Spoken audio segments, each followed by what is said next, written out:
Well, a pleasant good morning, sports fans, and welcome to another edition of the PR Man and the Coach, talking ball on the Ballfather podcast, presented by Sportskeeda. I'm your man, Reggie Roberts, longtime NFL communications executive, and today we're joined with a special guest. We're joined by one of the most preeminent writers and observers of not only professional sports, but the NFL in particular, my man, Jim Trotter. Let me give you a little bit of insight on my man, Jim Trotter. Jim's a national college for The Athletic. Previously worked for NFL Media, ESPN, Sports Illustrated, and the San Diego Union Tribune. A graduate of Howard University, Jim is a Pro Football Hall of Fame voter and a 2023 recipient of the Bill Nunn Jr. Award, presented annually by the Pro Football Writers of America to a writer with a long and distinguished history of covering professional football. Jim is a former PFWA president and author of Junior Seau, The Life and Death of a Football Icon. Good morning, my friend. How you doing?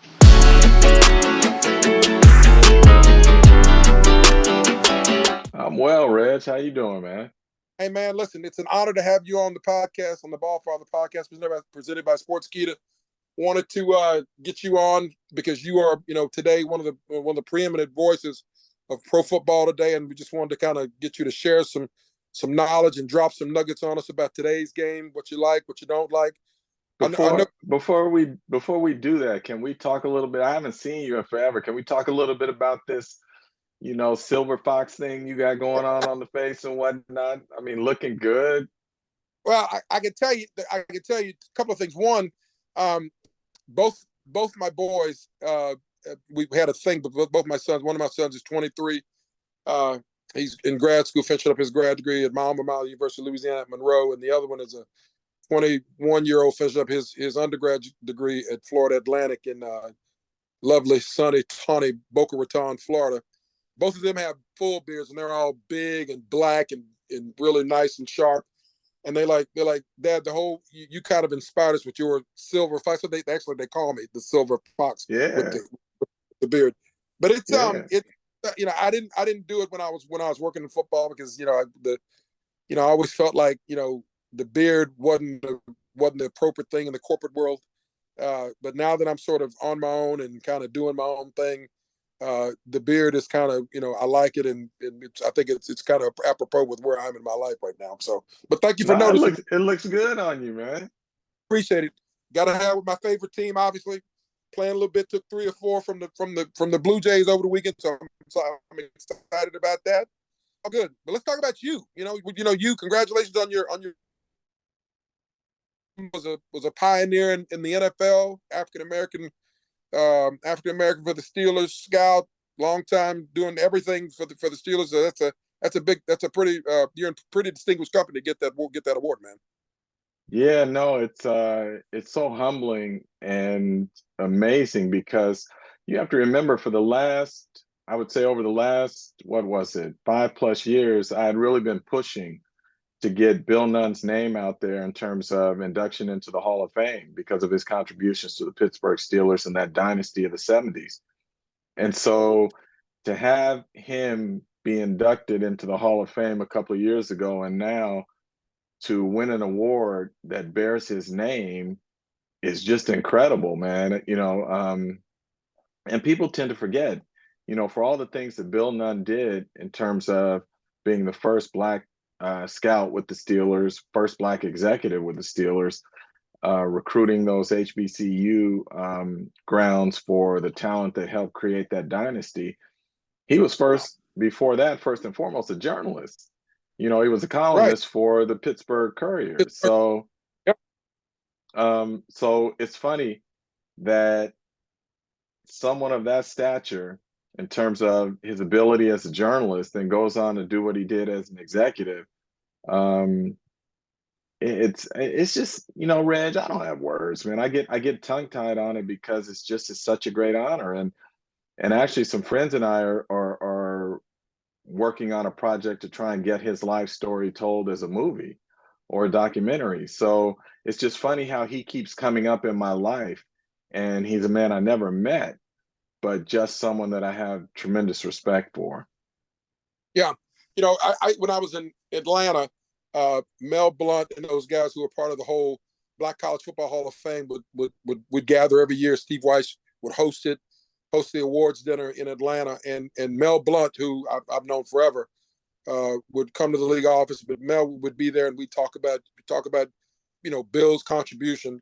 Bill was an everyman. He could do everything. He was a journalist, scout, knew how to do stuff, and didn't get nearly the credit during his life that he deserved for his contribution to the game. So good luck with that piece. Maybe you guys could work on trying to get Netflix or one of the streaming services to do it, because if anybody deserves his life story to be told, it's Bill Nunn Jr. Believe me, we are doing our best to make sure that story is told. We're even working with the family on it. We've aligned with the family. So his story is just so powerful that I believe it's going to happen. I really do. Whether it's a streaming service or whether it's a feature film, I believe it's going to happen just because his story is that compelling. Well, let's change gears and talk a little bit about you. You got a new gig. It's my understanding that in addition to talking about football, you're going to be doing a bunch of stuff. You're going to be doing some other sports, NBA, hockey. How do you feel about that? A little nervous, to be honest with you. For the last 3 decades, my singular focus has been on the NFL. And so that's where my expertise is, that's where my comfort is. And still, much of what I write, I would argue, is going to be focused on and around the NFL.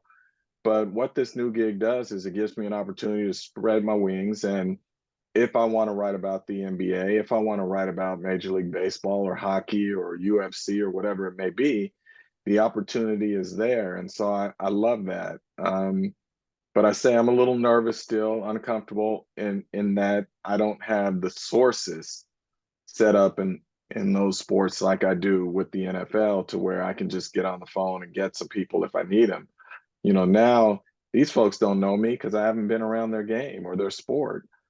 So that's going to be a challenge, but it's a challenge that I'm excited by, and I look forward to it. Well, I think one of the things that gives you a gigantic advantage is because two things. One, your experience. You know people. You know a lot of people. You know a lot of people who know people.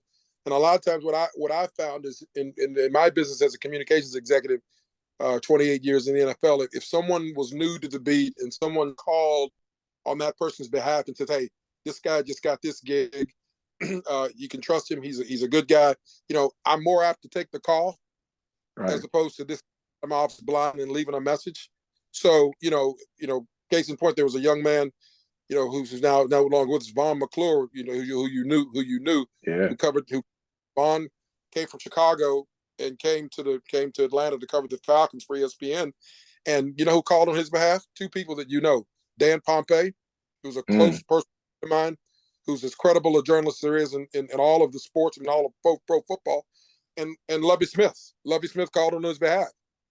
I spent 20 minutes on the phone with Lovie. I said, "Lovie, I got this. If you call me and tell me this guy is fair," and Vaughn became one of my it was a little bit like our relationship. Sometimes we agreed, sometimes we didn't agree, but he was the guy that covered our team on a day-to-day basis. He became one of my closest friends. So I got Hold no. up, hold up, hold up, hold up, hold up. I need to know, when didn't we agree? I thought we were Oh, always in lockstep. When never didn't we agree on the agree? golf course. We never agree on the golf course ever.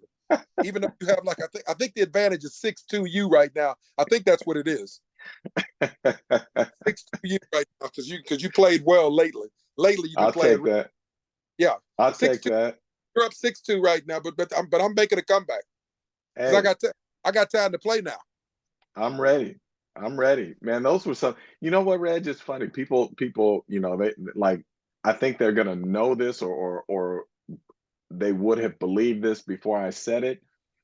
But we will schedule trips. Writers will schedule trips around where, if you're a golfer, where can I go to play some nice courses with some good people? And Yeah. so part of pitching going to the Falcons, so many times was, I knew I could get out on the golf course with you and we could have a good time. So it wasn't just about, I want to write about the Falcons. It was more of, I got an opportunity to get on this beautiful course with one of my dudes and just have fun out there. It's one of the really good things about working with Rich, and Rich McKay, who's still president of Val. He's now doing the football part, as you know. But Rich would, he'd see me, he'd call my office and say, and I'd tell him, I'd say, "If you need me this afternoon," I said, "Jim Trotter's in town, and we're going to go play, wherever, Bears Best or wherever we used to go play." And his thing was, is there, if there's time to spend with a national reporter talking about our team, he was completely about that. He was about that. Mr. Blank was all about that. So, I was very fortunate in that, both of those guys are both golfers. Rich obviously is a, well, you probably, I think I tell you, Rich is like a scratch golfer. Oh, He's played on the golf team at Princeton. I mean, there's a million stories I can tell you, but he's a really good golfer. But they were all good with that. They were always good about that. So that part's good. So how's your golf game these days? truthfully, I haven't been playing. It's kind of disappointing because what I found is a couple of years ago, I started teaching in the fall at San Diego State, teaching a sports journalism course. And Okay. I found that between doing my job and teaching, there simply wasn't enough time to play and play well. Like you can go out there and hack up the course, but that's no fun once you know you have hit the ball well previously. And so I Yeah. took the advice of Dwight Freeney, actually, who, when he was with the Chargers out here, we would play golf in the off season. And Dwight was very disciplined in that once training camp started, he put his clubs away from the start of training camp until their season ended.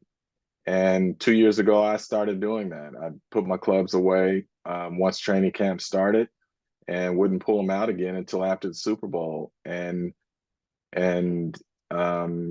that's been my routine. Well, this year got complicated a little bit with the whole job thing and all of that. And then my daughter was getting married. And so Right. I think going back to last August, I think I played a total of 4 rounds, but I'm eager to get back out there once I get into the rhythm and cadence of this new job of finding out just how much I can get out and actually play. Yeah. Well, if Miami's always a good place to go play.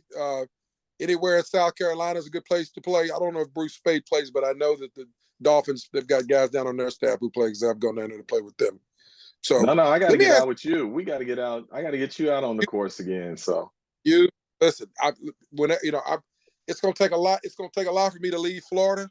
And, my current situation is that I can kind of make my own schedule. I make my own schedule. I can kind of get out whenever we need to. So whenever you want to come out and get out, come out like we talked about earlier about my RV. Come hang out with your bro in his RV, and we go out there and hit it around a little bit, man. now tell me again exactly what part you're in. I'm in. Well, we live in the Ormond Beach area. I'm in the Ormond Beach, just north of Daytona, but we're Okay. kind of we're kind of we got family a little bit closer to town, in the whole Castleberry area. But we play everywhere. We play everywhere, All anywhere right. around Central Florida, Orlando. We can I got a contact at Orange Tree. We can play. We can. There's a bunch of places we play at down here. All right. We're gonna do it. Your Look forward to listeners it. and your listeners and viewers are witnesses to this. So I'm gonna call you out if you back out on me now. Will not do it. I got no reason to now because I don't have any fires to put out in Atlanta with all the nonsense we used to have to deal with that. And that part I don't miss, but the players and the games and the coaches I do miss that. So let's talk a little bit about the game. I really think that this has probably been one of the most exciting off seasons. Exciting Super Bowl. The ratings are through the roof. Quarterbacks, Mahomes, and all the stuff that went down to Super Bowl with the two African American quarterbacks. Where would you put the game as far as the state of the game, the interest in the game, the players, the personalities? Where would you rate that right now? Well, I think you have to use the data to inform you about the state of the game, and we're looking at record numbers for the NFL. I think what was it? I was going to try and do this off the top of my head, but I know I'm gonna get the number wrong. I think it was like 82 of the top 100 live broadcasts last year were NFL games, Right. including most of the top 10. So that tells you what it is. The fact that they could sell, and I know you want to get into this later, but they could sell one game, one playoff game to a streaming service for $110 million is just insane. So you can't do that unless you got some leverage and some power and some people behind you who are going to be there to watch it. And I always say this, Reg, like the NFL is the only business that can consistently screw up things and never suffer from it. You know, it is like we are Pavlov's dogs, and when that whistle blows for kickoff, we come running, regardless of what has happened. And if you're an owner, it's just an incredible product or game to be a part of, knowing that in many ways you can't destroy it because the country is so addicted to it. We talked about this a lot when I worked in football. We all talked about, what can we do to stay ahead of the other three. Obviously with hockey and obviously with the NBA and Major League Baseball, we all talked about, Joe Brown, when I worked there in the 1990s, talked about how do we steal space from the other sports? How do we make our game, more appealing and more attractive to fans? And I think the league's done a really, really good job of that. I think the bottom line is this, and Roger said this in a meeting once when Roger was executive vice president. He talked about, the game on the field game is what sells people, because people, get entrenched and ingratiated with their team and their market. Okay. No matter how bad my Saints play, every Sunday I'm watching, I'm tuning in, no matter how bad they are. Okay. We're all thinking now that we're going to make David Carr is going to send us to the playoffs. He may not, but I can tell you from being in New Orleans a couple of months ago, everybody down there is believing in David Carr. That's just how, and that's in every market. Everybody's thinking, the Houston Texans think they're going to be better. Right. I read something today talking about how quickly Richardson has picked up the system in Indianapolis, and the coach is saying he's going to be their week one starter. It might be hyperbole, it might be just talk, but that kind of talk from the draft makes people excited, and that's why people tune in and they watch every Sunday. Well, I don't think that's the only reason. I think a big factor in it as well is the gambling element in terms of fantasy football. So because there is only 1 or 2 games a week in terms of your team playing, it's not like baseball where you got 182 games and you can check out for a week or 2 here or there, and it really doesn't matter. You can come back in and pick it right up, or even the NBA with 82 games where you can say, they don't start playing until after the All-Star break or something. With the NFL, every game matters. And with fantasy football, I had to get out of it, Reg. I was playing for a while in a media league, and it does in some ways distort the way you watch the game when you get so invested in it. Yeah. And I had to stop and say, it's distracting me from what my real job is. Absolutely. But it's addicting. And so I think that even when your team is bad, people are still going to watch because they want to see how their players do on their fantasy team. Correct. When I was a reporter in the 1980s. I know you find that hard to believe. In the 1980s, I covered the Oilers and the Cowboys at a newspaper in Austin, Texas. And I was in some media leagues too, and I did the same thing. It distracted me because I was so focused on my fantasy team that I wasn't paying enough attention to my real job, and it really affected me. So I haven't played since. Since. It's not. I completely get with that. I'm a fan of the game because of how exciting it is, and I'm so excited for having read Bryce Young's story, having read C.J. Stroud's story. I'm a fan of the players and the stories. All the scrutiny that Jalen Hurts went through and the whole train wreck of the things that he went through, and to see him come out and get the contract that he got and the success that he's had, and where they're going, how Sirianni and Shane Steichen figured out the offense for him. I'm interested in that part of the game, and I think right now going into the 2023 season, there's so many exciting stories. How well DeMeco Ryans does. How will Steichen develop his quarterback into sort of, since he's got a little bit of a blueprint with what he did with Jalen Hurts. I'm interested to see how that stuff works out. Yeah, there are always so many good storylines in the NFL, and as you know, Reg, I know the squeaky wheel gets the grease in terms of those who mess up tend to get more headlines and more talk from social media and media in general. But there are so many guys with great stories who are doing great things. And one of the things I've tried to do in the last decade or so is to really focus on those as opposed to the knuckleheads who get so much of the coverage. And, look, there are times you have to deal with those knuckleheads and write about it and whatnot, but I try not to make it a focal point from my vantage point. And that's one of the beauties of what I do now. I get a chance to kind of choose who I want to focus on and what I want to focus on. And but you're right, there's so many great stories. And the danger here, what I have found from a media standpoint, Reg, and you know this now, technology is improving so fast Yeah. that players are finding out that they can tell their own stories without the media.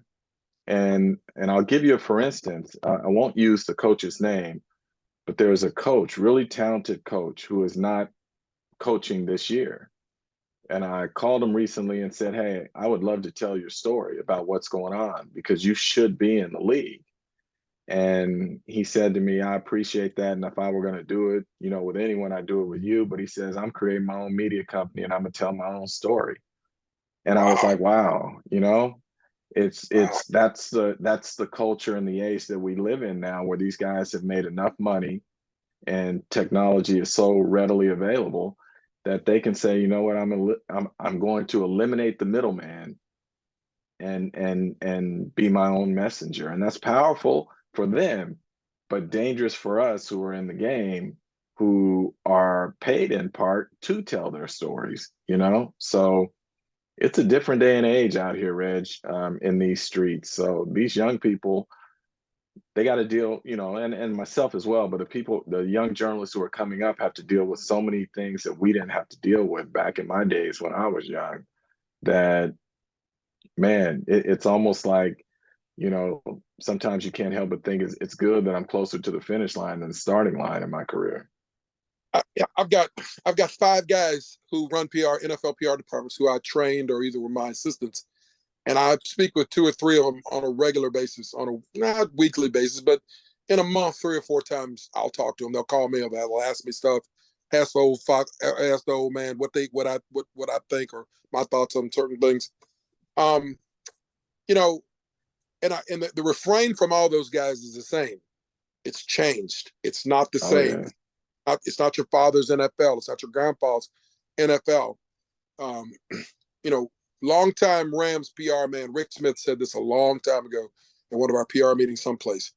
He talked about how the league was shifting towards marketing and social media, but not it wasn't so much social media, but the marketing team was going to drive a lot of the decisions because the marketing people dealt with the dollars. And Rick said to everybody, he goes, make sure that your seat in your office is very, very near the marketing director's office because that person is going to have the power. And if that person is your guy, you'll have a seat at the table and you'll have at least a chance to sort of voice your opinion. And I yes, never forgot. And I never get and as my career kind of grew, and I got to sit in the vice president's chair, which meant I was away from the football team more and downtown more at Mr. Blank's office dealing with all of the high level things. I learned that the marketing people, it's a revenue driven business, as we're going to talk about a little bit with DirecTV and Sunday Ticket and Peacock. It's a revenue driven business. That's a directive that Roger gets from the owners. The owners want right, more, more, more, more, more. They want more revenue. They want more eyeballs, more people being able to stream games, watch games, want to draw a bigger audience. It's not like the old days where you watch the game on TV and that was the end of it. People consume this game a whole bunch of different ways, and so my guys tell me that it's not as fun. The job isn't as fun as it used to be. It's not as right, exciting because there's more work. There's way more yep. work. Well, I think there's more work, and I also think there's more that they can't control. You know, Correct. back in your day, when let's say there wasn't social media, you could limit who would talk to players or who the players would talk to. Now, these guys jump on their phones and they're on Twitter or TikTok or whatever it may be, and you might not know about it until it's out. That's So correct. from a PR standpoint, I can see where that would be a real problem. Um, or even not just the players, as you know, but family members who surround them or friends who surround them who are now putting out things that create fires that you have to deal with. So yeah, from a PR communication standpoint, I can see where it wouldn't be as much fun. And from a media standpoint, I can see where it's a double-edged sword in that now we are getting to see and hear more from the players directly, but as I said earlier, there are times where they're completely eliminating us and taking their message straight to the public without us. Yeah. There's a lot of examples. I won't get into all of them, but there's one example of a very prominent player in the Falcons. When I was at the Falcons, I was at a wedding in South Beach, and a friend of mine who I'd grown up with him since kindergarten was getting married for the first time, and we were down there. So I'm down there at his wedding, and real quick, just quick 20 seconds of this. I get back from the wedding. We're out on his parents' boat all day. Get back, check my phone. It's like 2 o'clock in the morning, and Rich has sent me a message. He goes, "No, you're on your wedding trip." He goes, "We got a little bit of an issue. I need you to make this go away." And I turned on my phone, and one of our guys is right after Trayvon Martin had died in Florida. And one of our guys said, "I hope all the jurors go out and hang themselves because they got it wrong." Oh, okay? One of our guys said that. Okay, one of our prominent guys said this. oh, So, God. so by the time I woke up, I got a call from the owner, one from the chief of staff, one from the general manager, one from the head coach. Reg, what are we doing about this? What are we doing about this? So in a matter of 4 hours, I had to, like I said, once I read this at 2 o'clock in the morning, I got to go to work. First of all, it's the offseason, so I got to find him. Okay, I got to find him. One of my assistants had all the bat phones. I had it, and I put him on it. He calls me back 30 minutes. I got it. He's about to call you. So we gotta scrub. I want this issued from your Twitter account where you issued the bad statement. We're gonna issue the clean statement. He goes, I said what I said. I stand by what I said. And then finally I had to get with him and say, look, those wonderful, gigantic, beautiful airplanes we fly on for free, Delta's gonna stop flying us if we don't change this. Those wonderful hotels we stay at, Hyatt's gonna tell us we can't stay there. So, we had to clean it up once we issued the statement, a sanitized, cleaner version of what he said. Everybody calmed down. Everybody stood down, and it was okay. But you're right. He did this on his own. He didn't talk to me. He didn't talk to him. So upset by what happened in the Trayvon Martin case. He sent out a tweet. So you're right. It happens. So, it happens. It's not as much fun, and it is harder. But that's just part of it. And I'm kind of glad that I don't have to deal with that anymore. I really am.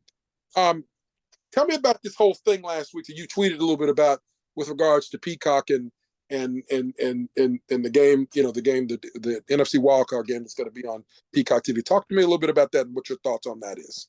As you mentioned earlier, Reg, the NFL from the owner standpoint is all about revenue. And so I wasn't surprised to see them take a playoff game and create, to use it to drive more revenue. And the Wall Street Journal reported that it could be in the neighborhood of $110 million for this one game. And so they're touting it as the first time that a streaming service will have exclusive rights to a playoff game, a wild card game, the primetime game on Saturday night. And so I was curious about what all this means. And so, the first person I reached out to was like, hey, this is how they operate. The NFL is all about thinly slicing up these broadcast rights to drive as much revenue as possible. Like, okay, I get that. I see that. Is there any concern about pushback from the public? I was told, no, look at the ratings and what they are. We are addicted to this. The fans and the viewership will be there. So I'm like, all right. But then I talked to another person who's familiar with these type of negotiations, high ranking in the NFL, and he said, this is the NFL playing offense and defense. I said, well, what do you mean by that? He said, in terms of offense, it's a way to drive revenue. And if this goes well, then the NFL has the opportunity to come back next year and increase the rights fee for this game and or add another game, a second playoff game as well, to drive more revenue from that standpoint. I'm like, okay, that makes sense. And he says, now defense. If this goes well, what it does is it gives the NFL some leverage in negotiations with Amazon when that deal comes up. This person said Amazon is a tough negotiator. And if they get sideways with the NFL and this game goes well, then the NFL can say to Amazon, you know what, we're going to take this to another streaming service. And then they win and the revenue goes up again. So So, as you know, Rez, the NFL is very good at sending out trial balloons or doing test runs. And I view this as a test run for them, really a no lose, because they're going to get $110 million even if the game were to bomb. But if it does well, which we know it will, um, now they're driving up their broadcast rights fees again, and the revenue just keeps growing and growing and growing. We're finishing up with the PR man and the coach talking ball on the Ballfather podcast, presented by Sportskeeda. Jim, I'm sure you profiled and did a lot of stuff on each of the quarterbacks, specifically the two guys who were drafted early in the first round. Who do you like? What do you like about C.J. Stroud? What do you like about Bryce Young? And what kind of careers do you think those guys are going to have based on what you've seen and specifically the coaching staffs that they went to? Because I have some thoughts on Bryce Young and the coaching staff he's now part of. Oh, no question. First of all, I didn't do a lot of evaluation on these guys because at the time I was looking for a job. So, so, so I didn't go as deep as I might have in years past. But I'll say this: I think more quarterbacks fail because of circumstances they are put into, and I believe that Bryce Young, for instance, is in a tremendously positive environment. That offensive staff in Carolina is second to none, in my opinion. And so I believe from that standpoint, he is going to have every chance to succeed schematically, and also just in terms of relationship with those coaches, in terms of how they are as people, as well as X's and O's. With CJ Stroud, that's going to be interesting because I don't think the talent around him is as great as it is as what Bryce Young has in Carolina.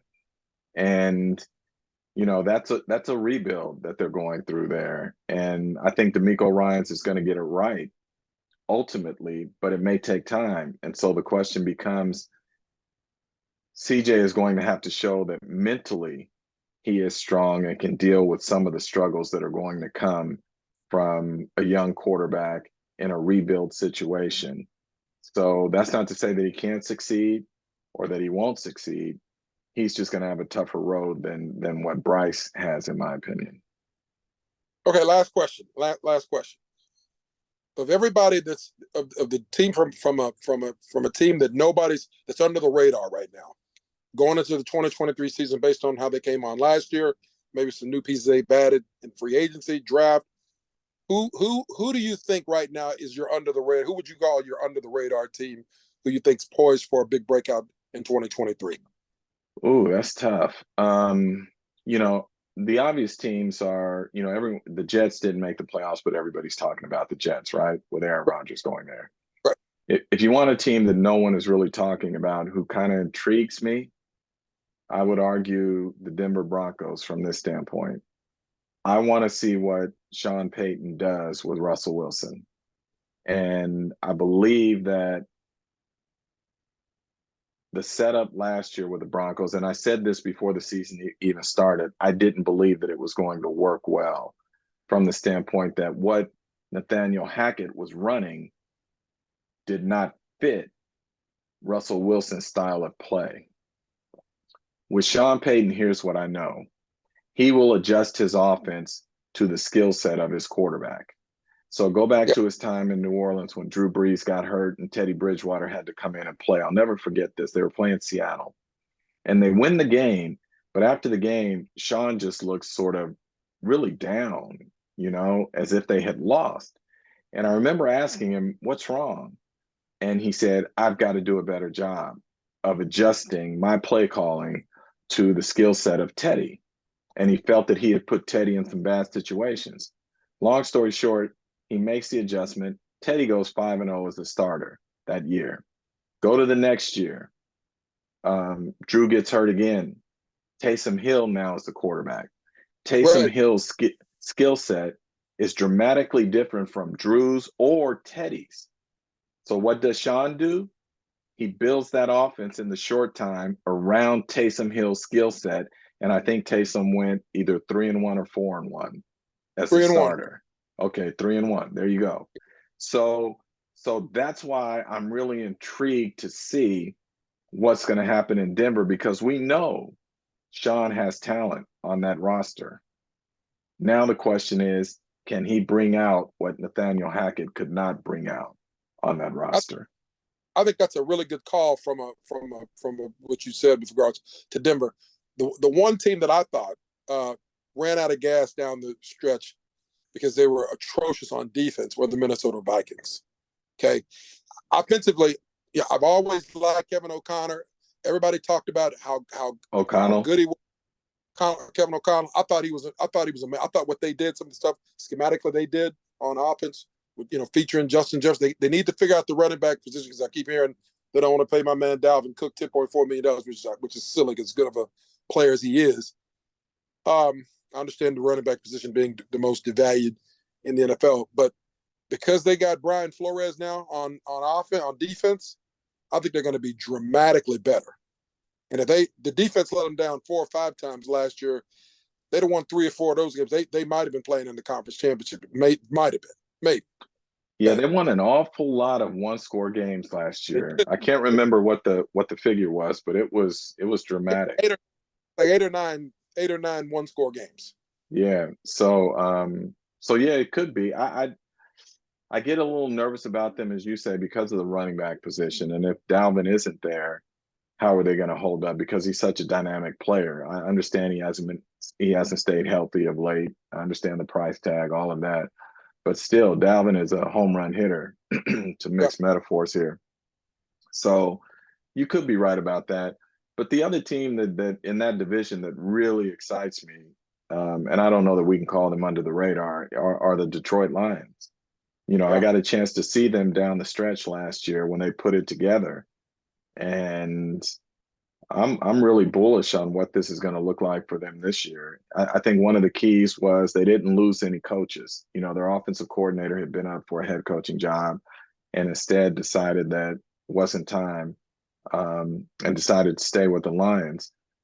That's huge in terms of Jared Goff feeling comfortable. And then I love the fact that they got the quarterback from Tennessee in the draft, who I think is going to be a steal ultimately down the road. I just love everything Detroit's doing right now. Brad Holmes is there as the GM, North Carolina A&T guy, so I love to see the HBCU guys succeed. But that's a team that's been building, and that's a team that I think we got to watch for. Yeah, we got to leave it there, my man. But look, would you come back and talk to us later on in the year once you go right about Ja Morant and NBA and everybody else in the NHL? Once you kind of get done, I'll see if I can get us a place on your scorecard. Bro, you know this, Reg. Anytime you call, I'm there. And if you tell me golf's involved too, I'm there even quicker. I'm looking for the private plane. I don't know about we'll put the private RV. I'll come get you in the RV. Come scoop you up. Thank you for joining us, man. We appreciate it. And we'll get you on the Ballfather podcast presented by Sport Kid. We'll get you on later in the year. No, man, I'm honored. My pleasure. Have a good. Congratulations on you. All right, man. Thank you. Appreciate you. Thank you, Reg. Appreciate it. All right, man. Bye.